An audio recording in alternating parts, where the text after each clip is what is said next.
মধ্যে পাচ্ছি টিভি সিরিয়ালের এক জনপ্রিয় লোক, শায়ক এবং অবশ্যই তিনি ইউটিউব ব্লগার। আপনি আমাদের মধ্যে এসেছেন আমাদের পুজো কভার করতে। আপনাকে মঞ্চে উপস্থিত হওয়ার জন্য আমি আমন্ত্রণ জানাচ্ছি। আমরা সবাই এর মঞ্চে, প্লিজ আপনি চলে আসুন। আপনার টিম নিয়ে আপনি আমাদের পূজা মণ্ডপে চলে আসুন।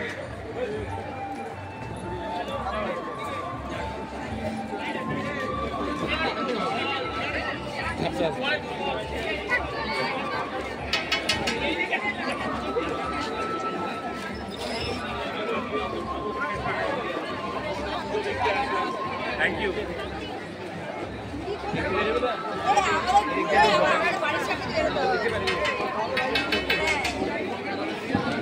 हाँ, लोग बुला सकते हो।